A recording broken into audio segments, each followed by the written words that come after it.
तो भाइयों, अगर आप भी कोरोना के टाइम के प्रो प्लेयर हो और तुम भी सोचते हो कि काश लॉकडाउन फिर से लग जाए, तो ये मानवा सिर्फ तुम्हारे लिए है, जिसमें एक दिन अचानक चांद ने अपना रंग बदल लिया, लाल हो गया पूरा, और धरती पे तापमान 100 डिग्री पार चला गया। गर्मी इतनी कि बाहर निकले तो गांडड़ी फट के चूर चूर हो जाए। छूते ही इंसान पिघलने लगे, पावर प्लांट्स बूम बूम फटने लगे, पूरी दुनिया रातों रात घरों में कैद हो गई और उस दुनिया में सबसे कीमती चीज बन गया खाना और राशन। इस पैमेडिक में भी हमारा हीरो भाई अपनी माल गर्लफ्रेंड के साथ 5 महीने तक किसी तरह जिंदा रहा। रोज जान जोखिम में डाल के खाना ढूंढता था, लेकिन जैसे ही स्टॉक खत्म होने लगा, उसी गर्लफ्रेंड ने एक दूसरे आदमी के साथ मिलकर उसका मर्डर कर दिया और उस आदमी के साथ हमारे अमन के सामने ही गोप गोप कर दिया। साली ने पीठ में छुरा घोंप दिया यार। लेकिन अब ट्विस्ट आता है, हमारा हीरो मरने के बजाय ये सब होने से 1 महीना पहले रीबॉर्न हो जाता है। मतलब 1 महीने टाइम में पीछे पहुंच गया। अब उसके पास एक सिस्टम आता है जिसके मदद से अब वो इस पेंडेमिक में बचेगा और उस साली से चुन चुन के अपना बदला लेगा। इस बार हमारा हीरो अमन सबकी फाड़ देगा। स्टोरी के स्टार्ट में हमारा हीरो अमन बस में बैठा है और लोग चर्चा कर रहे हैं कि माउंट फूजी में भूकंप आया है जिसमें दर्जनों लोग मारे गए। उनके अपने शहर को भी खाली कराया जा रहा है। गुलाबी टाइट ड्रेस पहनी एक लड़की कह रही है कि उन्हें इतनी जल्दी निकलना पड़ा कि वो सामान तक नहीं खरीद पाई। उसके बगल वाला लड़का बोलता है कि आसपास के शहरों का सारा सामान रहस्यमय तरीके से गायब हो गया है। गंजे बालों वाला दूसरा लड़का कहता है कि ऐसा ही कुछ जियांगेन शहर की डोमेन झील और दाहुन नोंग गोदाम के साथ भी हुआ है। लड़की डरते हुए कहती है कि इतना सारा सामान तो अरबों का होगा। और तभी हमारा हीरो अमन, जो सबके पीछे बैठा है, बोल पड़ता है, असल में ये सब लाखों करोड़ों का है। इतना सारा सामान गायब होना और ये प्राकृतिक आपदाएं, साफ दिख रहा है कि कुछ बहुत बड़ा होने वाला है। सतर्क रहना ही समझदारी है। लड़की उससे पूछती है, क्या ये दुनिया का अंत है? जबकि हरी शर्ट पहने लड़के का रिएक्शन बिल्कुल अलग है। वो उत्साहित है और बोलता है कि वो इंतजार नहीं कर सकता जब सबके साथ समान व्यवहार होगा। पर हमारा हीरो अमन अंदर ही अंदर सोचता है कि असमानता तो और बढ़ेगी। दुनिया के अंत में भी उसने एक दिन भी समानता नहीं देखी। उसे ये बात अपने पिछले जन्म के अनुभव से पता है। उस जन्म में वो बस एक साधारण डिलीवरी बॉय था जब अचानक सर्वनाश शुरू हुआ। गर्मी की लहरों ने पूरी धरती को घेर लिया। टेक्टोनिक प्लेट्स खिसकने लगी और धरती की गहराइयों में छिपे जीव बाहर निकल आए। पूरी दुनिया रातों रात बदल गई। उस नई दुनिया में एक नया सिस्टम बन गया जहां अत्यधिक कमी के चलते इंस्टेंट नूडल्स जैसी साधारण चीजें भी लाखों में बिकती थीं और एक सॉसेज किसी का भी भरोसा खरीद सकता था। उस दुनिया में हर किसी ने इंसानियत छोड़ दी थी। अब उस सब के बाद वो अमन उस सब की शुरुआत से ठीक 1 महीने पहले फिर से जन्म ले चुका है। गुलाबी ड्रेस वाली लड़की उससे लिपट जाती है और कहती है कि वो डर गई है, क्या वो उसे शांत कर सकता है? लेकिन अमन जवाब देता है कि उसके पास करने के लिए और भी जरूरी काम है और वो उसे हैरान छोड़कर चला जाता है। बस से बाहर निकलकर वो सोचता है, इस सर्वनाश में और क्या जरूरी है? जवाब साफ है, सामान और संसाधन। पिछले जन्म में उसने इन्हीं को ढूंढने में अपना सारा वक्त बर्बाद कर दिया था, लेकिन इस बार वो पहले से ही तैयारी करेगा। वो एक वॉलमार्ट में काम करता है और उसका बॉस उसकी सैलरी कम करने की बात कर रहा है। अमन शांति से ठीक है कहता है और माफी मांगता है, क्योंकि उसे याद है कि पिछले सर्वनाश में इसी जगह के बॉस ने सारा सामान लेकर भाग गया था। इसीलिए अब बदले के तौर पर वो ये सारा सामान खुद रख लेगा। वो गोदाम खोलता है और सिस्टम अपने आप आसपास के सभी सामानों को डिटेक्ट करके उसकी अलग स्पेस में भेजने लगता है। एक विशाल जगह जो 10,000 वर्ग मीटर से भी बड़ी है। इस क्षमता के साथ वो झीलों का पानी तक चुरा रहा है और उन शहरों से सारा सामान ले रहा है जो जल्द ही तबाह होने वाले हैं। आखिरकार अगर इंस्टेंट नूडल्स की इतनी कीमत हो सकती है तो असली खाने का क्या होगा? सबसे बढ़िया बात यह है कि उसकी स्पेशल स्पेस में समय जमा हुआ है। मतलब खाना चाहे कितने भी समय तक रहे बिल्कुल फ्रेश रहेगा। आखिरकार उसके पास खाने के लिए कुछ होगा। सिस्टम दिखाता है कि इस बार कितने संसाधन मिले हैं और अमन को लगता है कि इतना कुछ जमा करके वो आखिरकार तैयार हो गया है। ठीक इसी पल काम के 3 लोग पूरी तरह खाली गोदाम में घुसते हैं और पूछते हैं कि ये सब क्या हुआ। अमन खुलासा करता है कि उसने सब कुछ ले लिया है।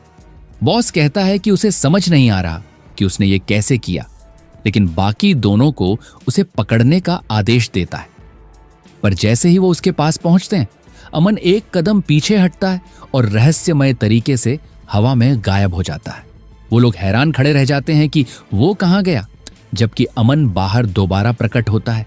ये उसकी दूसरी क्षमता है, स्पेशल जंप।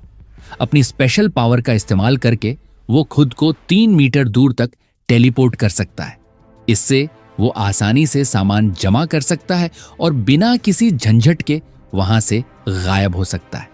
अमन अपनी यूनिफॉर्म हवा में उछालता है और घोषणा करता है कि कलेक्शन पूरा हो गया है। तभी उसके फोन पर अथॉरिटीज का मैसेज आता है, जो चेतावनी दे रहा है कि धरती में अजीब हलचल हो रही है और सबको सतर्क रहना चाहिए, क्योंकि कोई बड़ी आपदा आ सकती है। लेकिन घबराने की जरूरत नहीं है। अमन हैरान होता है कि अभी तो कुछ शुरू भी नहीं हुआ, फिर भी वो ये चेतावनी दे रहे हैं। क्या इसका मतलब है कि उन्हें भविष्य के बारे में कुछ पता है? ठीक इसी वक्त उसे अपनी गर्लफ्रेंड जैंग शाओकिन का कॉल आता है। अमन आह भरता है और कॉल रिसीव करता है। वो उसे डांटते हुए पूछती है कि उसकी इतनी हिम्मत कैसे हुई कि उसने उनके घर को बेचने के लिए लगा दिया। क्या उसे लगता है कि अगर उसने घर बेच दिया तो वो उसके साथ रहेगी? उसे एक मर्द की तरह जिम्मेदार बनना चाहिए। भले ही उसे घर नहीं चाहिए, पर वो एक औरत है, और अगर वो साबित करना चाहता है कि वो असली मर्द है, तो उसे घर उसके नाम करके उसे सुरक्षित महसूस कराना चाहिए। अमन पूछता है, क्या तुम्हें और कुछ कहना है? वो जवाब देती है, ये कैसा रवैया है? अगर उसने घर उसे सौंप दिया तो वो उसे एक और मौका देगी। बस कागजात उसे ट्रांसफर कर दे, नहीं तो उसके बारे में शादी का सपना भी मत देखना। पर अमन बिना कुछ कहे कॉल काट देता है। उसे याद आता है कि सर्वनाश के आखिरी 5 सालों में वो रोज उसके लिए खाने का सामान ढूंढने निकलता था और उसे सेफ जोन तक लेकर गया था। अगर वो नहीं होता तो वो पहले ही कुछ दिनों में भूखों मर जाती। लेकिन फिर भी उसे वो दिन याद है जब वो घर लौटा और पीछे से हमला हुआ, सिर्फ इसलिए क्योंकि वो उतना सामान नहीं ला रहा था और उन्हें शक था कि वो कुछ छुपा रहा है। अमन के मारे जाने के बाद उन लोगों ने उसके शव के बगल में ही मस्ती की और जैंग शुइन ने उस आदमी से कहा जो उसके ऊपर था, अमन इसलिए मरा क्योंकि वो एक बेकार नाकाबिल इंसान था, और अच्छा हुआ कि तुम साबित कर रहे हो कि तुम उस जैसे नहीं हो। अमन को बहुत दुख हुआ कि उसने इतने समय तक ऐसे इंसान पर भरोसा किया, लेकिन इस जन्म में शोइन और वोंग नाम का वो आदमी दोनों कीमत चुकाएंगे और उनकी मौत आसान नहीं होगी। जो दर्द उसने महसूस किया उससे 100 गुना ज्यादा वो महसूस करेंगे। अमन शांत होता है और याद करता है कि जिन चीजों की उसे अब जरूरत है वो मार्केट में नहीं मिलेंगी और सिर्फ पैसों से ही खरीदी जा सकती हैं। लेकिन पहले उसे वो पैसा चाहिए। इसीलिए वो ल्यू नाम के एक आदमी को कॉल करता है और कहता है कि वो अपना घर आधे दाम पर बेच रहा है, लेकिन उसे पैसे अभी चाहिए। रियल एस्टेट एजेंसी के सामने वोंग और शाओकिन उसका इंतजार कर रहे हैं।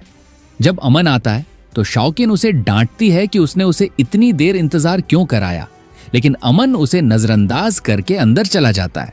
वोंग पूछता है कि उसने घर बेचने की हिम्मत कैसे की, और अगर उसने ऐसा कुछ किया तो वो कल सूरज नहीं देख पाएगा। लेकिन तभी अमन, जो अब जिंदा रहने के लिए लड़ना सीख चुका है, उसे गर्दन से पकड़कर जमीन पर पटक देता है और कहता है कि वो अपनी चीजों के साथ जो चाहे कर सकता है। वोंग की गर्लफ्रेंड डर जाती है और उसे रोकने की कोशिश करती है, लेकिन उसे एक थप्पड़ पड़ता है और वो अविश्वास के साथ जमीन पर गिर जाती है।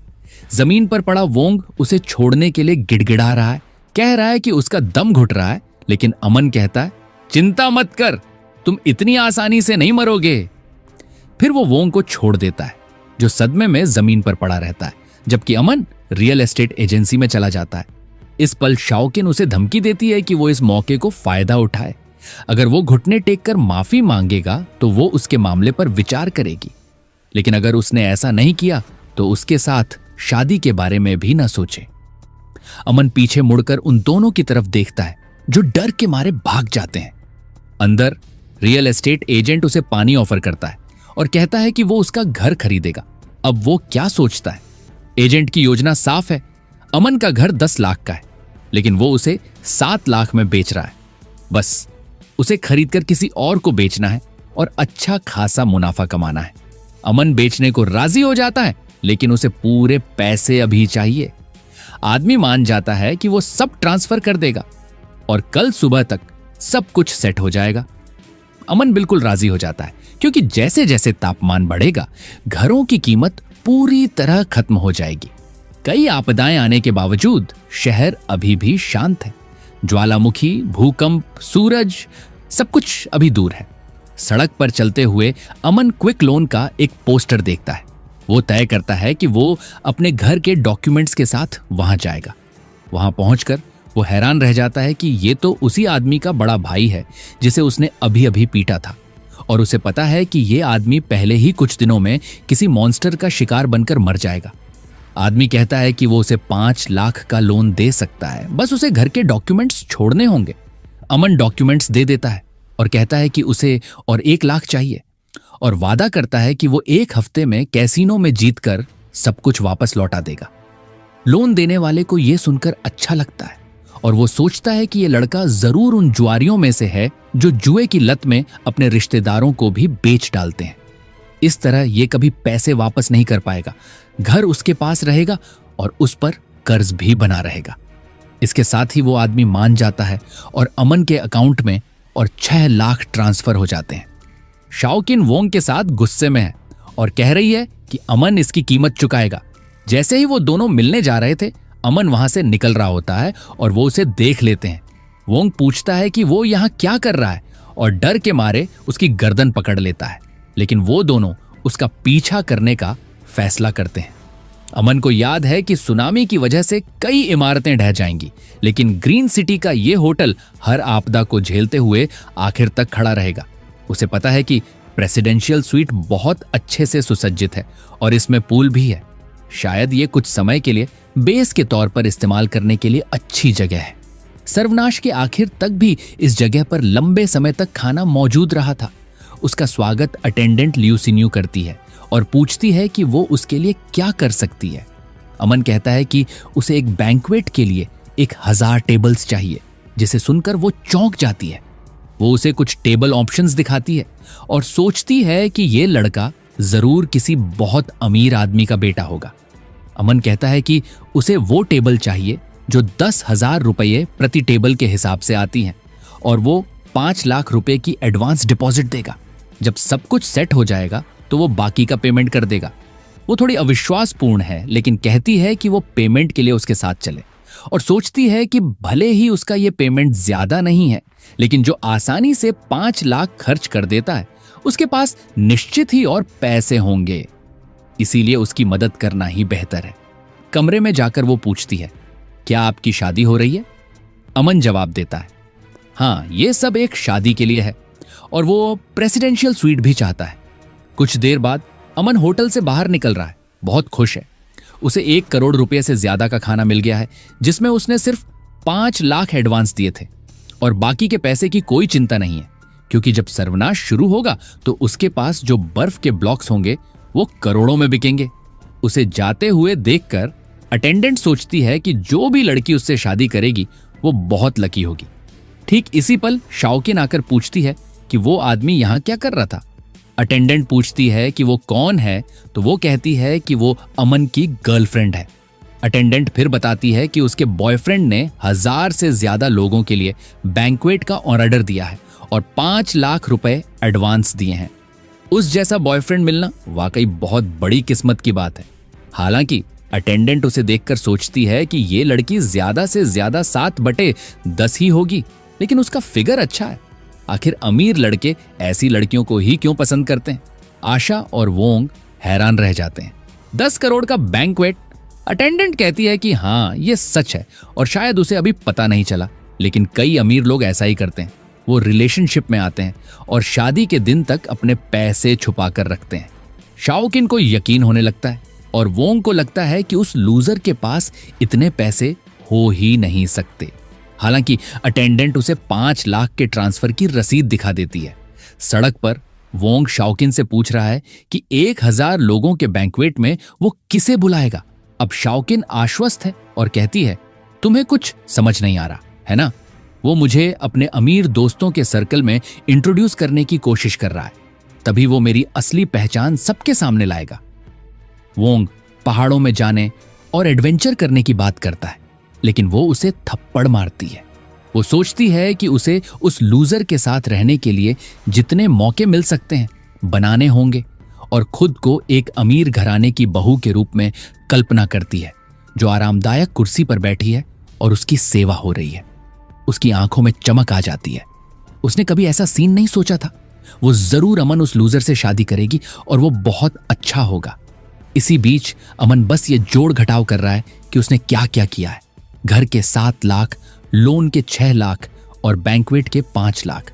और अब जब उसकी बदनामी होने वाली है तो और भी कर्ज लेना बुरा नहीं होगा। इसीलिए वो अपने फोन पर सारे बैंकिंग एप्स इंस्टॉल करता है और कई और लोन लेने लगता है। 80 से ज्यादा अकाउंट बनाने के बाद उसे और 9,70,000 रुपए मिल जाते हैं। अब उसे एक फायरप्लेस, आइस मशीन, बर्फ के ब्लॉक, धुएं रहित कोयला और कुछ और चीजें चाहिए जो मार्केट में नहीं मिलती। उसके पास जितने पैसे हैं उसे ऑनलाइन ऑर्डर करके फास्ट डिलीवरी लेना आसान है। ये चीजें उस अत्यधिक ठंड और गर्मी से बचने के लिए जरूरी हैं जो आने वाली है। वो फिर 2000 टन धुएं रहित कोयला ऑर्डर करता है और एक आइस फैक्ट्री को कॉल करके रिजर्वेशन भी करा लेता है। जैसे ही अमन सड़क पर चल रहा होता है, एक लड़की उसे आवाज लगाती है। वो शाओकिन की दोस्त है और कहती है, शाओकिन तुम्हें मिस कर रही है। हालांकि अमन जानता है कि ये लड़की कुछ अच्छा नहीं कर रही और हमेशा उसकी बुराई ही सबसे करती रही है। इसीलिए वो उससे कहता है, मुझे मिस कर रही है? जरूर मेरे घर को मिस कर रही होगी, है ना? लीना शाओकिन की तरफ देखती है और कहती है कि अमन उसे टेस्ट कर रहा है और उसे यह महसूस करना होगा कि उसके व्यवहार से वो कितना दुखी था। आबू शाओकिन फिर अमन के पास दौड़कर आती है और माफी मांगती है। शर्मिंदा होकर पूछती है कि क्या वो उसके साथ वॉक के लिए चलेगा। वो अच्छा फील नहीं कर रही और कल उसके साथ हुई लड़ाई से वो बहुत दुखी थी। लेकिन अमन उसे नजरअंदाज कर देता है और कहता है कि वो अकेले ही वॉक पर चली जाए। शाओकिन का गुस्सा फूट पड़ता है। वो कहती है कि वो बहुत घमंडी हो गया है और लीना कहती है कि वो टैक्सी ले रहा है। अच्छा होगा कि वो उसका पीछा करें और देखें कि वो आखिर कर क्या रहा है। इसी बीच अमन आइस फैक्ट्री पहुंच जाता है। वहां का आदमी उसे रिसीव करता है और उसकी उम्र देखकर प्रभावित होता है। अमन पूछता है कि क्या खाने लायक बर्फ के 2000 टन तैयार हैं, और अटेंडेंट कहता है कि उसकी फैक्ट्री सस्ती नहीं है, लेकिन वो एकदम फास्ट डिलीवरी की गारंटी देता है। बस उसे थोड़ा सा पेमेंट करना होगा और वो सब कुछ डिलीवर कर देगा। अमन फिर उसे 1 लाख रुपए ट्रांसफर कर देता है और विक्रेता बताता है कि सब कुछ 3 दिन में डिलीवर हो जाएगा। पैसे बचाते हुए अटेंडेंट पूछता है कि उसे इतनी बर्फ की क्या जरूरत है, क्या वो कोई इवेंट ऑर्गेनाइज कर रहा है? अगर वो चाहे तो भविष्य में कोऑपरेट कर सकते हैं और कीमत पर बात हो सकती है। अमन कहता है कि यह सब एक चैरिटी इवेंट के लिए है और वहां से चला जाता है। ठीक इसी पल एक और टैक्सी रुकती है और विक्रेता उत्साहित हो जाता है। लेकिन यह शाओकिन है जो जानना चाहती है कि जो लड़का अभी अभी यहां से गया है उसने यहां क्या किया। वो इसलिए पूछ रही है क्योंकि वो उसकी गर्लफ्रेंड है। विक्रेता कंफ्यूज हो जाता है। क्या ये लड़की जासूसी कर रही है? यहां क्या चल रहा है? वो बताता है कि उसने 8 लाख रुपए की बर्फ ऑर्डर की है। ये सुनकर दोनों हैरान रह जाते हैं। 8 लाख की बर्फ! ये तो कंफर्म हो गया, वो सच में करोड़पति है। लीना पूछती है, क्या उसने तुम्हें बताया कि वो इतनी सारी बर्फ लेकर क्या करेगा? विक्रेता सोचता है और याद करता है कि उसने कहा था कि वो इसे चैरिटी के लिए दान करेगा। दोनों डर जाते हैं, कारण समझे बिना। दृश्य बदलता है और हम शहर के सबसे फैंसी रेस्तरां में पहुंचते हैं। अपने पिछले जन्म में अमन ने सब कुछ तबाह होने से पहले कभी कुछ एंजॉय नहीं किया था और 1 कप कॉफी पीना भी उसके लिए लग्जरी था। मेन्यू देखते हुए वो देखता है कि सब कुछ काफी महंगा है और आखिरी पेज पर किसी चीज की कीमत 17,000 रुपए लिखी है, जिसके आगे एक प्रश्न चिन्ह है। वो पूछता है कि ये क्या है और अटेंडेंट कहती है कि ये उनके शेफ की बनाई एक स्पेशल आइटम है। अमन कहता है कि ये अच्छा लग रहा है और वो उसे ऑर्डर कर देता है। उसे याद आता है कि उसके पिछले जन्म में कई जीवों में बदलाव आए थे। कुछ लोगों ने सोचा था कि ये किसी तरह का बायोलॉजिकल चेंज है, लेकिन उसके लिए ये बस जीवों का नए वातावरण के साथ एडजस्ट होना था। तभी गुलाबी बालों वाली एक लड़की उसका ऑर्डर लेकर आती है। वो शानदार है और खुद को इस रेस्तरां की शेफ के रूप में इंट्रोड्यूस करती है। अमन उसे पहचानता है, ये शेफ दुआया है। सर्वनाश के दौरान वो हेल्स की शेफ के नाम से मशहूर हुई थी। उसमें किसी तरह की जादुई कुकिंग की क्षमता थी जो लाशों को भी खाने लायक चीजों में बदल देती थी, और कमी वाली दुनिया में कोई भी उसके टेम्पटेशन को रेजिस्ट नहीं कर पाता था। हालांकि म्यूटेंट जीवों से बने व्यंजन हमेशा लोगों को मार डालते थे। उसके चेहरे के भाव देखकर वो सोचती है, क्या उसे लगता है कि उस जैसी खूबसूरत लड़की उसके खाने में जहर मिलाएगी? और फिर वो उसे बताती है कि उसने जो डिश परोसी है उसका नाम 2 चेहरे वाली जिंदगी है। ये मीट की एक डिश है जिसके हर तरफ अलग तरह की तैयारी है। अमन उसे ट्राई करता है और कहता है कि ये सच में 17,000 रुपए के लायक है, और सोचता है कि कितना अच्छा होता अगर वो उसे अपने घर पर पकाने के लिए रख सकता। बाहर लीना कह रही है कि उसने सुना है ये रेस्तरां बहुत महंगा है, और शाओकिन कहती है कि वो एक अमीर घर की बहू बनने का इंतजार नहीं कर पा रही। इसीलिए अमन शहर के सबसे महंगे बार में जाने का फैसला करता है, क्योंकि जल्द ही ये सब संभव नहीं रह जाएगा। जैसे ही वो बैठता है, कई लड़कियां उसे घेर लेती हैं और पूछती हैं कि वो क्या पीना चाहेगा। अमन उनके साथ पीने लगता है, और जब वो साइड में देखता है तो वहां एक लड़की अकेली बैठी है। उसकी दोस्त बताती है कि उसके बॉयफ्रेंड ने उसे धोखा दिया है और वो मस्ती करने यहां आई है। लड़की कहती है कि उसके बॉयफ्रेंड ने तो उसके साथ सोया तक नहीं, और एक बूढ़ी औरत के साथ उसने धोखा किया। आखिर सारे मर्द ऐसे ही क्यों होते हैं? अमन कहता है कि ऐसा इसलिए है क्योंकि मर्दों में प्रजनन की इंस्टिंक्ट उनके डीएनए और दिमाग में गहराई से बैठी होती है। अचानक वो अपना पूरा ड्रिंक पी जाती है और पूछती है कि क्या वो सिंगल है। अमन कंफ्यूज हो जाता है, लेकिन वो उसके पास आकर पूछती है कि क्या उसे इंटरेस्ट है। ठीक इसी पल शाओकिन और लीना बार में घुसती हैं और उसे ढूंढ रही हैं, और कोने में एक टेबल पर वो उसे 3 लड़कियों के साथ देखती है। अमन उस लड़की से कहता है कि वो दोनों ऊपर एक रूम में चल सकते हैं, और वो हाँ कर देती है। इसीलिए दोनों भाग खड़े होते हैं। लगता है कि उन दोनों के बीच आकर्षण बहुत जोरदार है।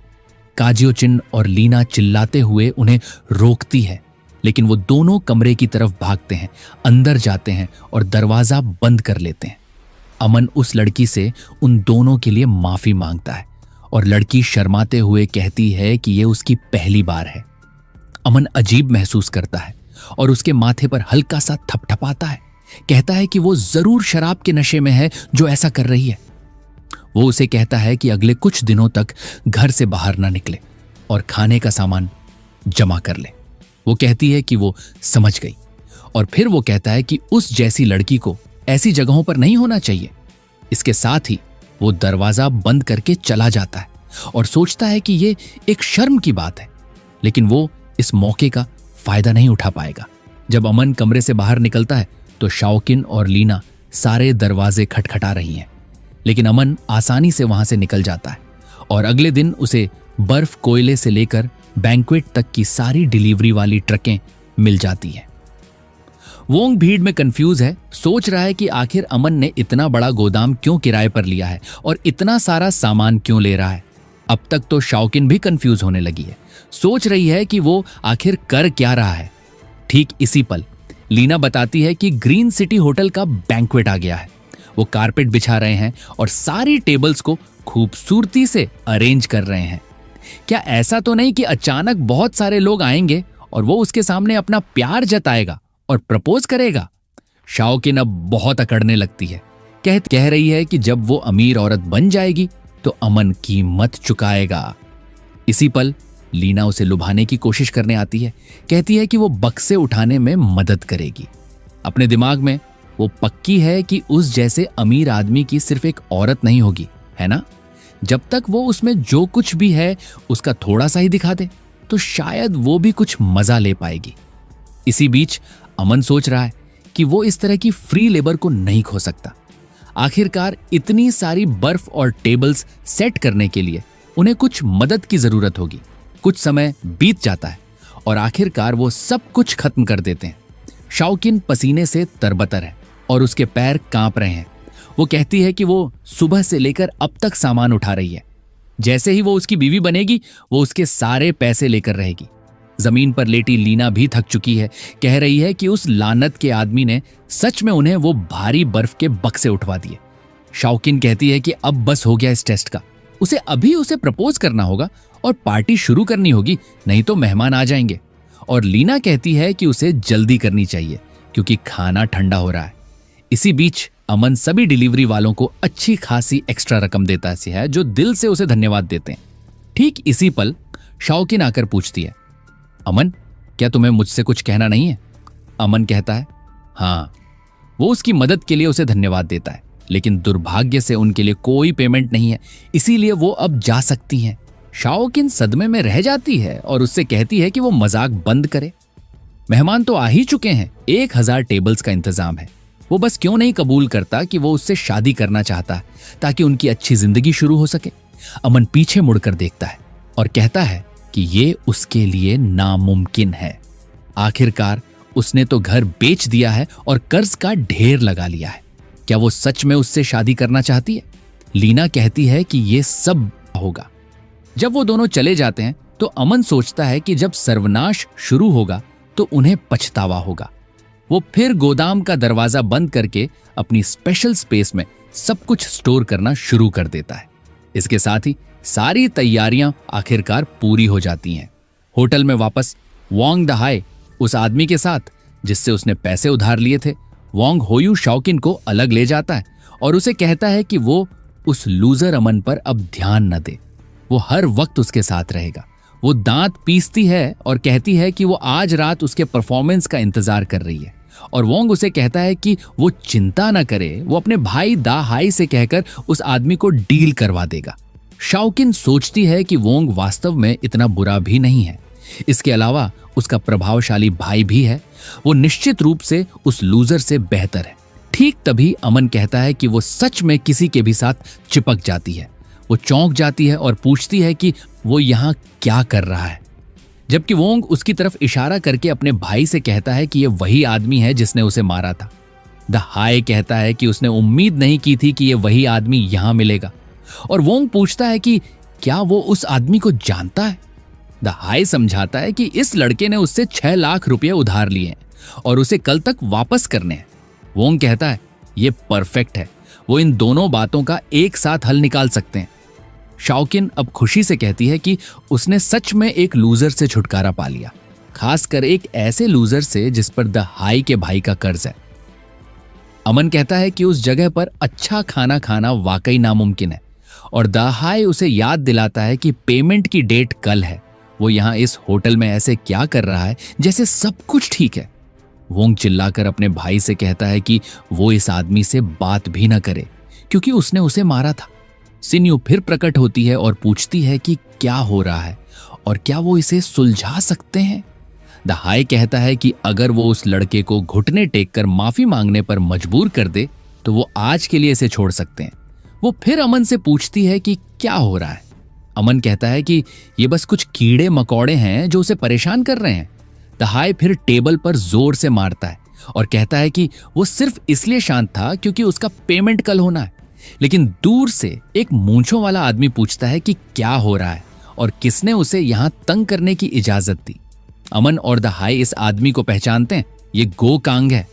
द हाई माफी मांगने लगता है, पूछता है कि वो यहां क्या कर रहा है। गो कांग कहता है कि उसे आज यहां महत्वपूर्ण मामलों पर चर्चा करनी है और ये उसके लिए परेशानी पैदा करने का वक्त नहीं है। द हाई जानता है कि ये आदमी एक एंटरप्रेन्योर है लेकिन विभिन्न अंडरवर्ल्ड एक्टिविटीज में शामिल है और उसके पास बहुत सारे लोग हैं, इसलिए उसका विरोध। द हाई जानता है कि ये आदमी एक एंटरप्रेन्योर है लेकिन विभिन्न अंडरवर्ल्ड एक्टिविटीज में शामिल है और उसके पास बहुत सारे लोग हैं, इसीलिए उसका विरोध करना सही नहीं है।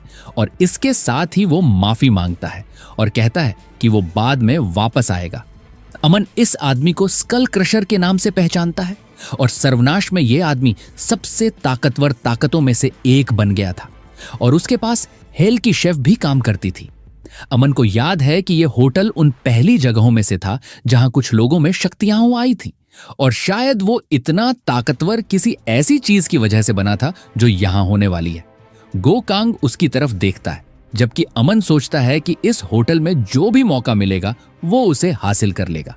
कुछ देर बाद गोकांग दुआ या को किसी मिस्टर सन नाम के शख्स से मिलवाने के लिए ले जा रहा है, और वो पूछती है कि ये आदमी उससे क्या चर्चा करना चाहता है।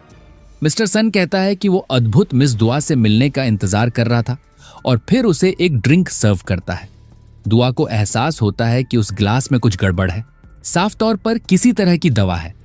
जबकि अमन को याद आता है कि अपने पिछले जन्म में वो तहखाने में शाओकिन के साथ छिपा था और मुश्किल से बच पाया था। उसने कभी सोचा नहीं था कि इस जन्म में वो उसे लात मारकर अलग कर देगा, और फिर भी वो उसके पीछे यहां आ गई। लेकिन ये बदला लेने का सही मौका है। पूल की तरफ देखते हुए, जहां दोनों भाई तरोताजा होने जा रहे हैं, कह रहे हैं कि आज रात अजीब तरह से गर्म है, लेकिन इसकी कीमत है क्योंकि लड़कियां बिकिनी में आएंगी। वो फिर प्रकट होते हैं और चांद की तरफ देखते हुए कहते हैं कि वो अजीब तरह से चमकीला है, ये दिन के उजाले जितना चमक रहा है। इसी पल वोंग उससे अपने प्यार का इजहार करता है, जबकि अमन कमरे में कहता है कि उनका प्यार सच में फटने वाला है। चांद को ग्लास उठाकर वो सर्वनाश का स्वागत करता है। चांद फिर कांपने लगता है और एक लाल रंग में डूब जाता है। बाहर सबको कुछ अजीब महसूस होता है और उनकी त्वचा जलने लगती है। वो सब होटल की तरफ भागने लगते हैं, कह रहे हैं कि कुछ गड़बड़ है। आखिर चांद की रोशनी इतनी जलन क्यों पैदा कर रही है? होटल के अंदर लोग कंफ्यूज हैं। रात है लेकिन बहुत उजाला है। इसी पल वो तीनों भाग रहे हैं और सब डरे हुए हैं। उनकी त्वचा पहले ही लाल हो चुकी है। वो बेताब हैं, कहीं ठंडक ढूंढ रहे हैं। वो फिर एक एक्वेरियम देखते हैं, उसकी तरफ दौड़ते हैं, उसे गिराते हैं और दर्द से राहत पाने के लिए उसमें कूद जाते हैं। होटल का स्टाफ पूछता है कि क्या हो रहा है और द हाई का भाई कहां है। इसी पल वोंग को अपने भाई की याद आती है, जो दरवाजे पर अपनी त्वचा जलती हुई ले प्रकट होता है। कमरे में मिस्टर सन दुआ से पूछ रहा है कि वो क्यों नहीं पी रही है, और गोकांग कहता है कि उन्होंने एक बैंक्वेट तैयार किया है, तो क्यों ना वो अब वहां चलें। लेकिन मिस्टर सन उसे बताता है कि इस शहर में कोई भी उस ग्लास में डाला गया वाइन रिफ्यूज नहीं कर सकता। दुआ गुस्से में आ जाती है, सोचती है कि गोकांग ने उसके साथ धोखा किया है। वो अपनी सोशल स्टेटस बढ़ाने के लिए इतना बेताब है कि उसने उसे इस मिस्टर सन के हवाले कर दिया। वो इस सन डेबियो को अच्छी तरह जानती है। वो शानगु शहर में एक अजेय आदमी है और उसने कई औरतों को नुकसान पहुंचाया है, और आज वो उसका टारगेट बन गई है। वो पूरी तरह से सुनिश्चित है कि इस वाइन में कुछ गड़बड़ है, इसलिए वो इसे नहीं पी सकती।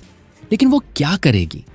ठीक इसी पल चांद जलना शुरू कर देता है और वो तीनों पर्दा बंद करके सोचते हैं कि क्या हो रहा है। मिस्टर सन कहता है कि वो बेहतर होगा कि वो नीचे जाकर स्थिति समझें, और दुआ उस स्थिति से निकलकर राहत महसूस करती है। लॉबी में सैनरी सबको शांत कराने की कोशिश कर रहा है, कह रहा है कि रेस्क्यू टीम जरूर आ रही होगी। गोकांग अपने एक हैंचमैन से पूछता है कि क्या हो रहा है। वो समझाता है कि अचानक चांद लाल चमकने लगा है और बाहर का तापमान 70 डिग्री से ज्यादा बढ़ गया है। न्यूज में वो कह रहे हैं कि बहुत सारे लोग पहले ही घायल और जल चुके हैं। मिस्टर सन मंत्री को कॉल करता है और उसे कहता है कि वो उसे लेने के लिए किसी को भेजे। हालांकि कुछ देर बाद वो गोकांग को बताता है कि दुर्भाग्य से ऐसा लगता है कि उन्हें कुछ दिक्कतें आ रही हैं और वो नहीं आ पाएंगे। इसी बीच द हाई अपनी पूरी जलती हुई त्वचा के साथ तड़प रहा है। लोग कुछ बर्न की क्रीम लगाने की कोशिश कर रहे हैं, लेकिन वो काफी नहीं है। इसके अलावा उसे हॉस्पिटल ले जाने की जरूरत है, लेकिन बाहर के हाई टेम्परेचर के साथ ये नामुमकिन होगा। वो कहता है कि वो एक दोस्त को कॉल करके बुलाएगा। दोस्त फोन उठाता है और कहता है कि ये बीच रास्ते में है, लेकिन ठीक है, वो आ रहा है। जैसे ही वो गैराज से निकलता है, वो देखता है कि बहुत गर्मी है और कंफ्यूज हो जाता है। गर्मी इतनी तेज है कि टायर फट जाते हैं और वो कार से बाहर निकलकर भागता है। अपने दोस्त को कॉल करके बताता है कि उसे देरी होगी। हालांकि उसके जूते का तला पिघल जाता है और वो फिसलकर जमीन पर गिर जाता है। साइड में देखता है तो एक और व्यक्ति को देखता है जो पहले ही सूखा शव बन चुका है। वो डर जाता है और उठने की कोशिश करता है। बिना ये एहसास किए कि उसका आधा चेहरा पहले ही असफाल्ट पर चिपक चुका है। होटल में सब चौंक जाते हैं जब वो फोन पर चीखता है। जब ये सब हो रहा होता है, हमारा हीरो अपने कमरे में कंट्रोल्ड टेम्परेचर के साथ है। वो बिस्तर पर आराम से सो रहा है और सरकारी घोषणाएं पहले ही हो चुकी हैं। चांद द्वारा छोड़ी गई तीव्र गर्मी की वजह से तापमान 75 डिग्री से ज्यादा बढ़ गया है और जमीन का तापमान 100 डिग्री के पार पहुंच गया है। इस घटना में पहले ही सैकड़ों लोग हताहत हो चुके हैं। कृपया त्वचा और सांस की नली में जलन से बचने के लिए घर के अंदर ही रहें। ठीक इसी पल एक पावर प्लांट अत्यधिक गर्मी की वजह से फट जाता है, जिससे कुछ कम्युनिकेशन कट जाते हैं। द हाई कहता है कि उसका अपने दोस्तों से संपर्क टूट गया है, जबकि सब होटल के आखिरी बचे कमरे में हैं। शाओकिन और लीना शिकायत कर रही हैं कि वो मर्दों से भरे कमरे में नहीं रहना चाहती। लेकिन इसी पल बिजली चली जाती है और इसके साथ ही एयर कंडीशनिंग भी बंद हो जाती है और सब अपनी शर्तें उतारने लगते हैं। गर्मी से मर रहे हैं। उसे याद आता है कि अमन के कमरे में एक पूल है। इसी बीच हमारा हीरो शांति से तैर रहा है। उसे पहले से पता था कि पावर प्लांट के फटने की वजह से बिजली चली जाएगी और इसीलिए उसने एक ऐसा कमरा चुना था जिसमें पूल के अलावा वर्टिकल एयर कंडीशनर और जायंट बैटरीज भी थीं, ताकि टेम्परेचर सुनिश्चित रहे। लेकिन उसे यहां कुछ बर्फ भी चाहिए। वो कपड़े बदलकर सोफे पर बैठता है, सोचता है कि अब बहुत अच्छा है। उसे भूख लगी है, इसीलिए वो टेबल पर एक बैंक्वेट सेट करता है। चूंकि सर्वनाश का ये पहला दिन है, उसे अपना छोटा सा नाश्ता चाहिए। जबकि वो सोच रहा है कि गैंग को शक्तियां पाने का मौका कब मिलेगा। कोई दरवाजा खटखटाता है, कहता है कि वो जानता है कि वो अंदर है। हमारा हीरो जानता है कि टेलीपोर्ट करने की शक्ति और उसकी की गई तैयारियों के साथ उसे चिंता करने की जरूरत नहीं है। इसीलिए गुस्सा और ईर्ष्या पैदा करने के लिए वो कमरा खोलने का फैसला करता है। जैसे ही दरवाजा खुलना शुरू होता है, एक ठंडी हवा बाहर आती है और सबको एक अवर्णनीय राहत महसूस होती है। वो सोच रहे हैं कि अंदर इतना अच्छा क्यों लग रहा है और उसके पास एयर कंडीशनिंग क्यों है। अमन पूछता है कि क्या उन्हें कुछ चाहिए। वोंग सबको बताता है कि उसके पास बर्फ है, एक पूल है, खाना है और बिजली है। लीना और शाओकिन उस पर चिल्लाने लगती हैं, पूछती हैं कि उसने उन्हें बाहर जलते रहने दिया, जबकि वो यहां लग्जरी में रह रहा है। उसे बेहतर होगा कि वो अभी वो कमरा छोड़ दे। दहाय उसे बताता है कि उसने जो कर्ज लिया था उसे चुकाने का वक्त आ गया है, इसीलिए उसे बेहतर होगा कि वो कमरा उसे सौंप दे। लेकिन जैसे ही वो कमरे में कदम रखता है, उसे पेट में एक गोली लगती है। दहाय हैरान रह जाता है जब वो घाव देखता है और अमन चेतावनी देता है कि अगर उसने एक और कदम बढ़ाया तो वो मर जाएगा। सब अब कांप रहे हैं। क्या उसके पास सच में बंदूक है? द हाय आगबूला हो जाता है, पूछता है कि उसे वो कहां से मिली। लेकिन कमरे में एक और गोली की आवाज सुनाई देती है और सब डर जाते हैं जब द हाई जमीन पर गिर जाता है। अब उसकी टांग में घाव है। अमन बाहर की तरफ इशारा करते हुए कहता है कि जो भी मरना चाहता है वो वहीं रुक जाए और वो उन्हें 3 सेकंड का वक्त देगा। जो भी उसकी नजर में आएगा वो अगले जन्म में जाएगा। इसी बीच गोकांग सैनरी से बात कर रहा है, पूछ रहा है कि इतने बड़े होटल में खाना ना होना कैसे संभव है।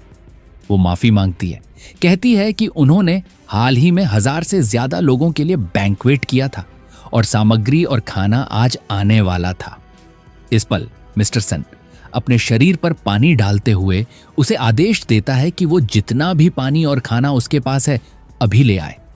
परिवार वाले उसके द्वारा किए जा रहे पानी के बर्बादी से आगा बबूला होने लगते हैं और लॉबी में एक जंग छिड़ जाती है। ठीक तभी द हाई अपनी चोटों के साथ आता है और सब चेतावनी देते हैं कि अमन ने किसी को गोली मार दी है। घाव देखकर गोकांग सोचता है, क्या इस जगह पर कोई बंदूक वाला आदमी है? लगता है ऊपर कोई टफ आदमी रह रहा है। शाओकिन फिर सबको बताती है कि अमन के कमरे में बिजली है, एयर कंडीशनिंग है और एक पूल भी है। लोग उसे घेर लेते हैं, पूछते हैं कि क्या वो झूठ नहीं बोल रही, क्या वो पक्की है। वो पुष्टि करती है कि वो उस पर भरोसा कर सकते हैं। उसके पास बर्फ का टुकड़ा भी है और बहुत सारा खाना है, इसीलिए सब उसके कमरे में जाने का फैसला करते हैं। इसी बीच गोकांग अपने एक हैंचमैन को भी देखने के लिए भेजता है। एक बार फिर वो दरवाजा खोलता है। पूछता है कि वो क्या चाहते हैं और सबको वो ताजगी भरी ठंडी हवा महसूस होती है जो उनकी त्वचा को छूती है। लगता है जैसे वो अंदर स्वर्ग है। बाहर की भीड़ उससे विनती करती है कि वो दयालु बने और बुजुर्गों का ख्याल रखे। कहती है कि चूंकि ये होटल में इमरजेंसी है, इसीलिए उसे जो कुछ भी है सबके साथ साझा करना चाहिए। मोटा लड़का कुछ फ्राइड चिकन देखकर उसे पकड़ने के लिए उछलता है। हालांकि उसे पेट में एक लात मारकर रोक दिया जाता है और वो उड़कर दूर जा गिरता है। अमन माता पिता को चेतावनी देता है कि वो बच्चों का ख्याल रखें, नहीं तो उसे ही ये काम करना पड़ेगा। लोग आग बबूला हो जाते हैं, पूछते हैं कि उसने एक बच्चे को मारने की हिम्मत कैसे की। वो सच में एक हत्यारा है और उसे उस कमरे में रहने का कोई हक नहीं है। सब अंदर घुसने लगते हैं। हालांकि इसी पल वो उस आदमी को पीठ में गोली मार देता है जो जमीन पर गिर जाता है। अमन चेतावनी देता है कि वो अकेला हो सकता है, लेकिन वहां मौजूद हर किसी की सिर्फ एक जान है। वो जानता है कि स्थिति खतरनाक लग रही है, लेकिन किसी भी पल वो पोर्टल के जरिए कूदकर गायब हो सकता है। नीचे वोंग गुस्से में है। उसके भाई को 2 गोलियां लगने के बाद एक भीड़ ने उसके शव को बाहर फेंक दिया, क्योंकि वो पहले ही मर रहा था और सड़ रही थी। वोंग कह रहा है कि उन्हें उस लानत अमन को मारना होगा। इसी बीच अमन के कमरे में शाओकिन और लीना पसीने से तर और गर्मी से बेहाल होकर अंदर आने की विनती कर रही है। कह रही हैं कि उन्हें यकीन है कि उसमें उन्हें गोली मारने की हिम्मत नहीं होगी और वो उसे बहुत प्यार करती हैं और उन्हें यकीन है कि वो भी उन्हें प्यार करता है। अगर वो उन्हें वहां थोड़ी देर रुकने देगा तो वो वादा करती हैं कि वो पूरी रात 1 के बजाय 2 के साथ एडवेंचर के लिए तैयार है। अमन कहता है कि चूंकि वो इतनी बेताबी से एक साथ काम करना चाहती हैं तो वो उन्हें अंदर आने देगा। वो सब खुश और अविश्वासपूर्ण हो जाते हैं, लेकिन अचानक वोंग उन दोनों के बीच से गुजरता है। उसे मारने के लिए उस पर हमला करता है। जब वो अमन को छूने वाला होता है तो उसे चेहरे पर एक प्रहार लगता है। वो उन दोनों से टकराता है और सब जमीन पर गिर जाते हैं। वोंग उनकी बाहों में पिटा हुआ रहता है। वो कमरे में घुसने से डरते हैं और अमन कहता है, बस यहां से चले जाओ। वो चले जाते हैं और वो कहता है कि वो अभी तो बस खेल रहा है, लेकिन अगर किसी ने कुछ भी कोशिश की तो उसने जो आर्टिलरी रोबोट इंस्टॉल किए हैं वो सेकंडों में सब कुछ सॉर्ट कर देंगे। होटल के बाहर टैंक दिखाई देते हैं और सबको यकीन हो जाता है कि ये रेस्क्यू टीम है। वो बंदूकों और सुरक्षात्मक कपड़ों के साथ अंदर घुसते हैं। होटल में आकर वो पूछते हैं कि क्या कोई ल्यू सिंगो वहां है।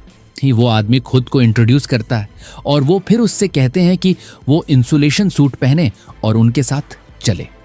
सब एक साथ बचाए जाने की विनती करते हैं। हालांकि सैनिक उन्हें आश्वस्त करता है कि वो शांत रहें। रेस्क्यू ऑपरेशन आज रात आधी रात को सिलिकॉन वैली स्क्वायर पर होगा। निवासी जश्न मनाते हैं, कहते हैं कि सरकार ने सच में उन्हें नहीं छोड़ा है। इसी बीच मिस्टर सन कहता है कि वो 1 अरब रुपए अदा करेगा अगर वो उसे अब भी ले चलें। हालांकि उसे सैनिकों में से एक रोक देता है और उसे कहता है कि वो ऑपरेशन में दखल न दे।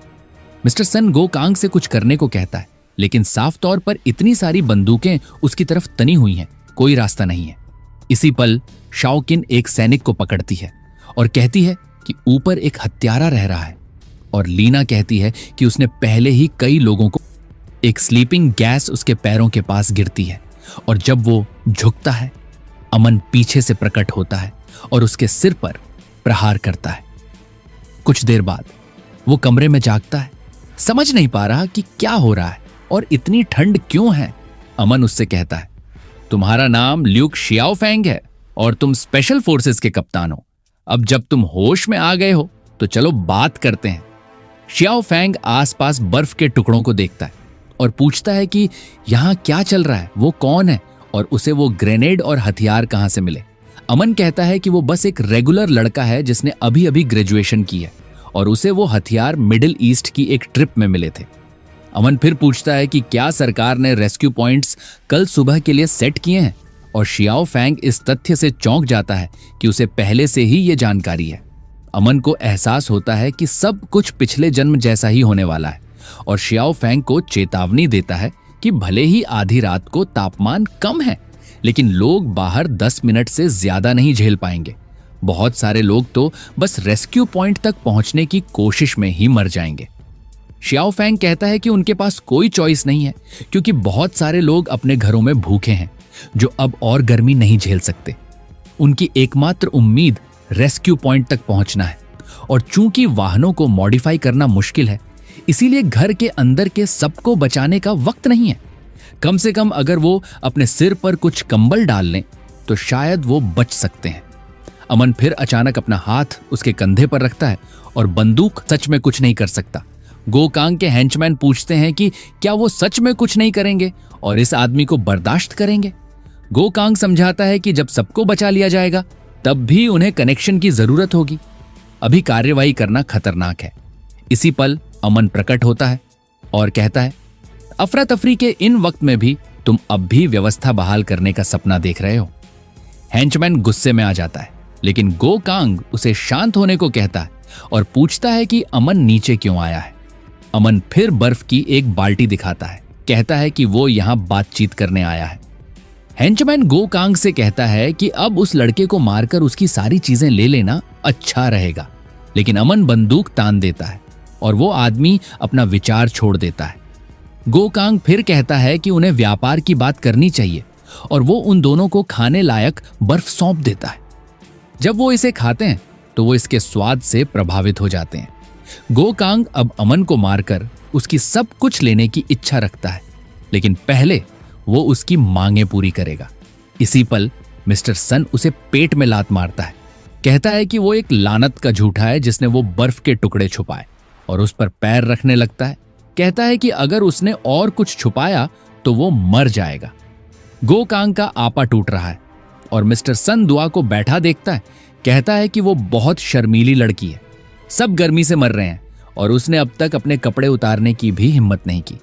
लेकिन वो उसकी बांह पकड़ लेता है। कहता है कि वो उसके रवैये से थक गया है और उसका कुछ खास करने का मन है, इसलिए उसे बेहतर होगा कि वो उसके साथ चले। दुई उसे चेहरे पर एक थप्पड़ मारती है, उसे बदमाश कहती है, लेकिन अचानक सन उसकी शर्ट फाड़ देता है।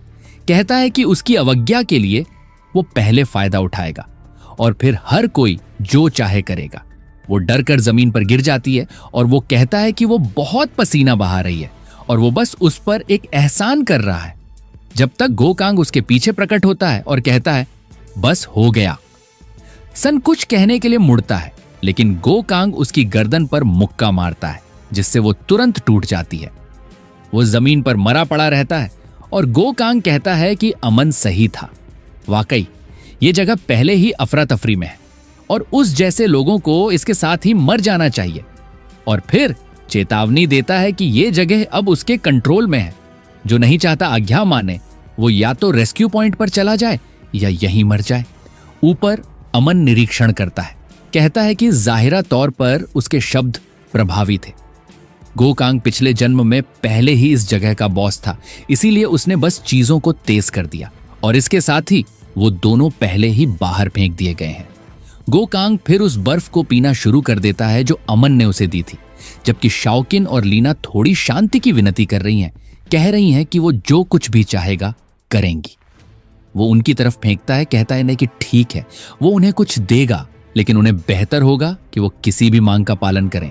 उसका हेंचमैन पूछता है कि क्या वो रेस्क्यू पॉइंट पर नहीं जा रहे हैं, और गो कांग कहता है कि वो बहुत दूर है, ये निश्चित नहीं है कि वो बच पाएंगे। हेंचमैन पूछता है कि अगर उनके संसाधन खत्म हो रहे हैं तो वो इन औरतों को क्यों चाहता है। गो कांग कहता है कि यह सब अमन से निपटने की योजना का हिस्सा है। आधी रात को लीना और शाओकिन कंबल ओढ़कर निकलने की कोशिश करती हैं, लेकिन हेंचमैन आकर सब कुछ उतार देता है। पूछता है कि वो क्या सोच रही हैं, लेकिन हेंचमैन चेतावनी देता है कि अब जब उन्होंने बर्फ ले ली है तो उन्हें उसके साथ कुछ देर रुकना होगा। जिन लोगों ने गो कांग की आज्ञा नहीं मानी क्योंकि उसने संसाधन नहीं दिए, वो रेस्क्यू पॉइंट तक पहुंचने की कोशिश कर रहे हैं। लेकिन भले ही आधी रात है, जमीन उनके विचार से कहीं ज्यादा गर्म है। वो अपने पैरों की सुरक्षा लकड़ी के एक टुकड़े से करने की कोशिश कर रहे हैं, लेकिन इससे चलना मुश्किल हो जाता है और उनमें से एक लड़खड़ा जाता है।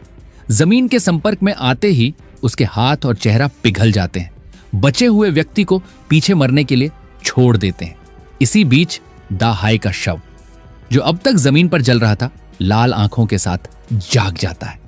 बालकनी से अमन सब कुछ देखता है, याद करता है कि पिछले जन्म में वो इस चलने में लगभग मर गया था। शाओकिन और लीना कह रही हैं कि वो जो कुछ भी चाहेगा कर सकती हैं, लेकिन वो कमरे में क्यों नहीं जाते? हैंचमैन कहता है कि करते हुए आते हैं। वोंग सोचता है कि वो झोंबी हैं और पूछता है कि अगर वो काटे गए तो क्या वो भी बदल जाएंगे? गो कांग कहता है कि उन्हें ये पता लगाना होगा, फिर उसे गर्दन से पकड़कर उन दो जीवों की तरफ फेंक देता है।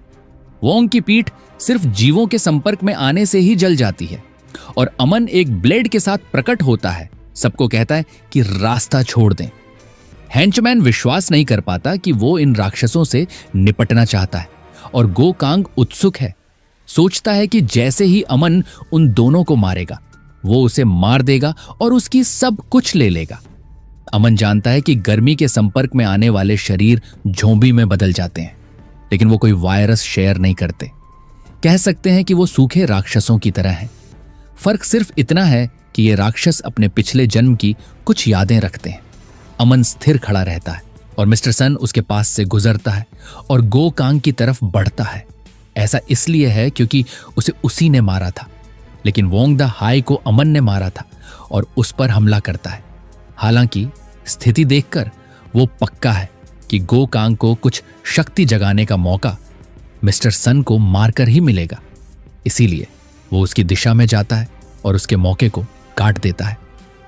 एक बैंगनी क्रिस्टल उसके शरीर से निकलता है और ये एक तरह का कोर है जो मानव शरीर को विकसित कर सकता है। वो क्रिस्टल को पकड़ता है, पीछे कूदता है और द हाई को सबकी तरफ धकेल देता है। इसके साथ वो सीढ़ियों से ऊपर चला जाता है और उससे कहता है कि मजे करो। अपने कमरे में वापस अमन कहता है ये क्रिस्टल बेहद दुर्लभ है। वो इसे एक ग्लास में डालकर पी जाता है क्योंकि यही अवशोषण का तरीका है। शरीर क्रिस्टल से ऊर्जा निकालता है और खुद को मजबूत करता है। उसकी आंखें लाल हो जाती हैं और वो चीखने लगता है, जबकि उसके सारे कपड़े जल जाते हैं। वो बर्फ के एक टुकड़े के ऊपर जमीन पर गिर जाता है, जबकि लॉबी में सूखे राक्षस ने उनका सारा पानी खत्म कर दिया है। अब बिना कुछ पीने या खाने के लीना भागना चाहती है, लेकिन हैंचमैन उसे रोकता है, कहता है कि वो नहीं भागेगी। इसी पल लीना कहती है कि उन्हें शाओकिन का इस्तेमाल करना चाहिए। वो अमन की बीवी थी और अगर वो उसे दरवाजे पर फेंक देंगे तो निश्चित रूप से वो खोलेगा और फिर वो उससे कुछ चुराने की कोशिश कर सकते हैं। हैंचमैन कहता है कि ये एक बढ़िया विचार है और शाओकिन कहती है कि वो मदद करेगी, लेकिन वो पहले मांस खाना चाहती है। हैंचमैन कहता है कि कोई मांस नहीं है क्योंकि फ्रिज दिनों से बंद है। गो कांग उसे देखता है और कहता है कि अगर वो चाहती है तो उसके पास एक समाधान है। वो लीना को बांध देते हैं और वो चेतावनी देता है कि अगर वो चाहती है तो उसे ये करना होगा। शाओकिन हैरान रह जाती है। वो पूछता है कि क्या उसका मतलब है कि वे उसके मांस को खाने वाले हैं। इसी दौरान लीना कांप रही है और शियोकियन उसकी तरफ बढ़ रहा है। लीना गिड़गिड़ाती है, तुम क्या कर रहे हो? तुम वैसा करने वाले नहीं हो, है ना? लेकिन शियोकियन उसके चेहरे के बिल्कुल करीब आकर कहता है कि उसने अभी अभी उसे धोखा दिया है, अमन की पत्नी होने की बात कहकर। चूंकि उसने ऐसा किया है इसीलिए वह इसकी हकदार है और फिर 3 जोरदार वार करता है। गांव केन और उसके सहायक ये देखकर डर जाते हैं कि उसने बिना एक पल हिचकिचाहट के ऐसा कैसे कर दिया। शियोकियन पागल हो रहा है और कहता है कि जब उसका पेट भर जाएगा तो वह ऊपर जाकर अमन का खून पिएगा। एक सहायक गांव चेन की तरफ देखता है और पूछता है कि क्या वे सचमुच ऐसा करने वाले हैं। गांव कियन कहता है कि जल्दी से बॉस डैन को बुलाओ, नहीं तो वे सब खत्म हो जाएंगे। इसी बीच कमरे के अंदर अमन अपने नए शरीर के साथ उछल कूद मचा रहा है। न केवल वह गर्मी को बेहतर झेल सकता है, बल्कि अब वह और भी फुर्तीला और मजबूत भी हो गया है। उसी पल वह दरवाजे पर ड्वान को देखता है। दरवाजे पर खड़ी वह सोच रही है कि नीचे सब कुछ पागलपन हो रहा है।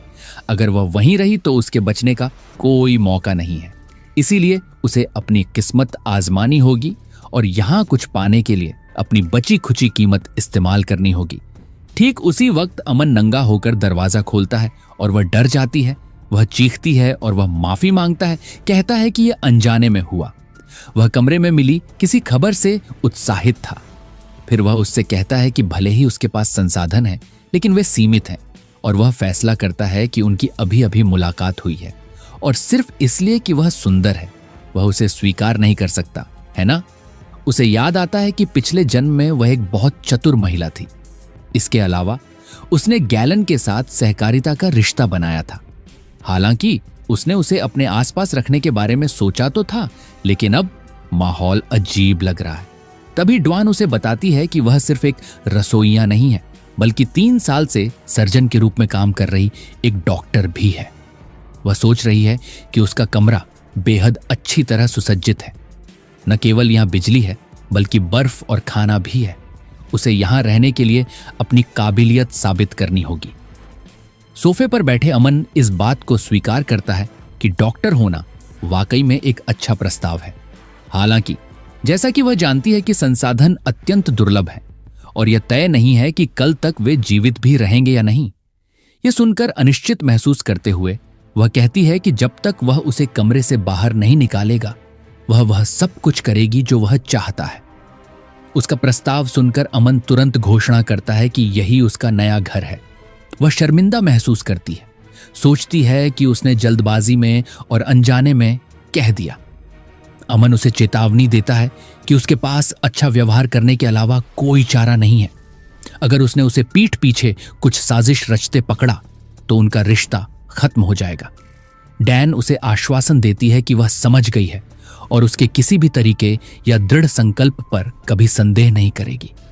अमन फिर सुझाव देता है कि वह अपने दृढ़ संकल्प का प्रदर्शन कपड़े उतार कर सकती है। वह शर्मा गई, पूछती है कि क्या अभी से शुरुआत करनी है। फिर वह नहाने चली जाती है। वह सोचती है कि पानी, बिजली, खाना और अभी भी मौसम की चिंता न करना, यह जगह किसी के लिए भी बिल्कुल स्वर्ग जैसी है। एकमात्र समस्या यह थी कि अमन बिल्कुल भी संत नहीं था। उसने उसकी ठोड़ी पकड़ी और कहा कि वह उसे कुछ अलग खिलाने वाला है। 7 दिनों के भूखे रहने के बाद डैन ने अपना मुंह खोला। उम्मीद कर रही थी कि जो कुछ भी मिलेगा वह ले लेगी, जबकि वह सोच रही थी कि वह अच्छी तरह जानती है कि यह सब किस दिशा में जाने वाला है। वह कमरे में घुसते ही तैयार हो गई थी। अमन भी हमारी तरह अपने फोन की स्क्रीन पर देख रहा था। एक शरारत भरी मुस्कान के साथ उसने कहा कि वह ऐसा सिर्फ जासूसी करने के लिए नहीं कर रहा था, यह उसे अनुचित काम करने से रोकने के लिए था। फिर वह बाथरूम से हील्स पहनकर बाहर आती है।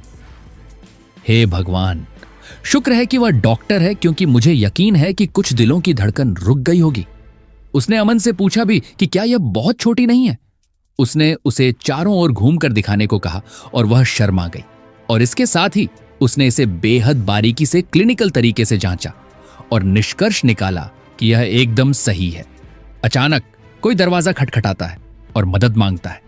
लगता है वो गोकू था जो श्याओ कांग को पकड़े हुए थे, लेकिन उसके बड़े बड़े दांत थे। ड्वान ने कहा कि वह दरवाजा नहीं खोल सकती क्योंकि उन लोगों ने नीचे लियाना को खा लिया था। अगर उन्होंने उन्हें अंदर आने दिया तो शायद उन्हें भी खा लिया जाएगा। अमन ने उससे पूछा कि क्या उन्होंने सचमुच किसी को खा लिया था। बाहर 3 लोग शियाओ कान को रोक रहे थे, जबकि अमन पृष्ठभूमि में दिखाई दिया और उनसे कहा कि लोगों के दरवाजे मत तोड़ो।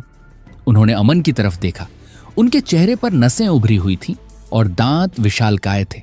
ऐसा लग रहा था कि हर कोई बदल रहा है। अमन को यह नहीं पता था कि दरवाजे के ठीक बगल में एक आदमी था। अचानक उसने माइनक्राफ्ट ब्लेड से अमन के चेहरे पर वार किया, लेकिन उसने आसानी से उसकी बांह पकड़ ली और उस आदमी को निष्क्रिय कर दिया। गा चान और उसके सहायक आधे अधूरे बदले हुए थे और यह देखकर विश्वास नहीं कर पा रहे थे कि उसने उस हमले से बच निकला। अचानक शो चांग उनकी पकड़ से छूटकर अमन की ओर भागा। उसने मदद के लिए हाथ बढ़ाया, कहा कि उसे बचाना होगा, लेकिन उसने उसकी गर्दन पकड़ ली और साफ था कि वह भी बदल रही थी। और अमन ने समझाया कि इस नई दुनिया में जो लोग मानव मांस खाते हैं वे अब बदल जाते हैं, तो जाहिर है वह अब बचाने लायक इंसान नहीं रही। गाकांग ने कहा कि यह दुनिया का अंत था, इसीलिए इससे कोई फर्क नहीं पड़ता कि वे किसी को खा रहे थे या नहीं, जब तक वे जीवित रह सकते थे। और शियाओ कांग भले ही निष्क्रिय थी, ने कहा कि मांस स्वादिष्ट था और उसका शरीर ऊर्जा से भर गया था। उसने अमन पर हमला करने की कोशिश की, कहा कि वह उसका स्वाद चखने के लिए बेताब है, लेकिन उसे एक लात मिली और वह कमरे के दरवाजे से दूसरी तरफ जा गिरी। खिड़की भी टूट गई, इमारत के बाहर गिरते हुए।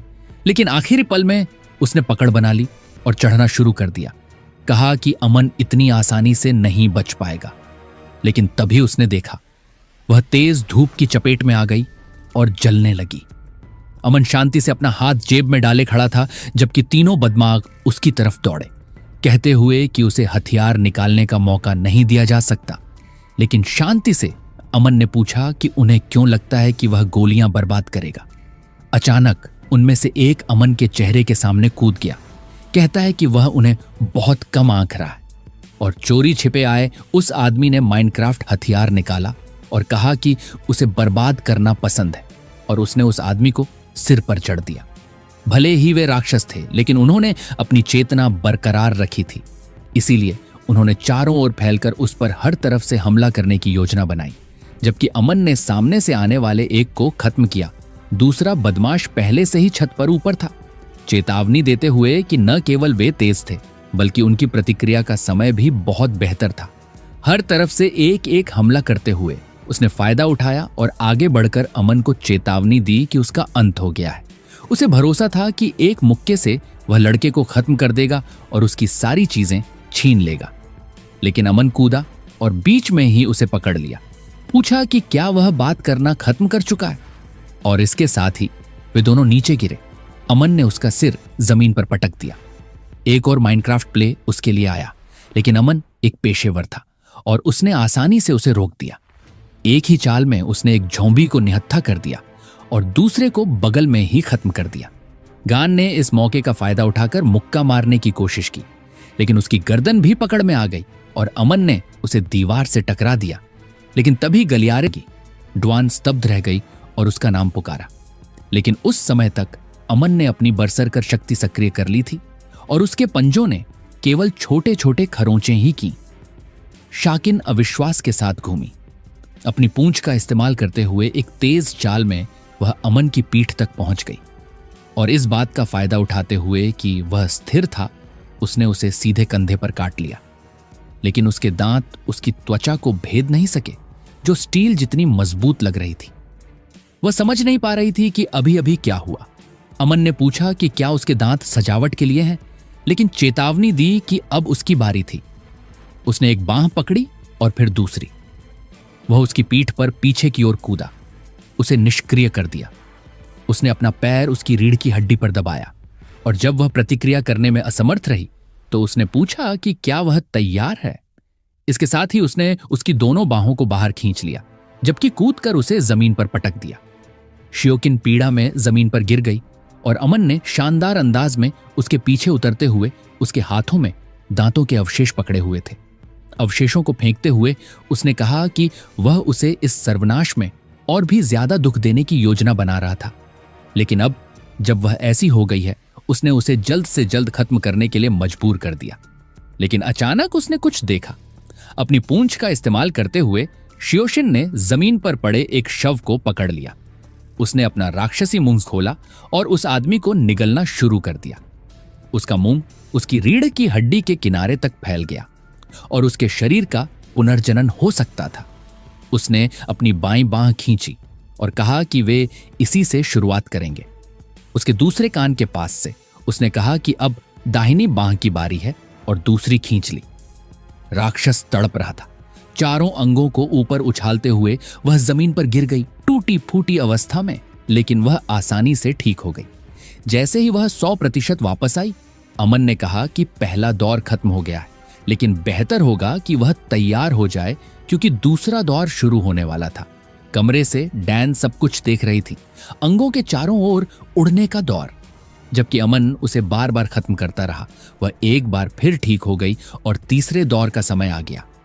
वह उसके प्रत्येक अंग और पूंछ को अलग करता रहा, और इसके साथ ही चौथा दौर आया, फिर पांचवां दौर। उसने दूसरे हिस्सों को हटाने का परीक्षण शुरू कर दिया, और कई प्रयोगों के बाद शियोकिन जमीन पर रो रही थी।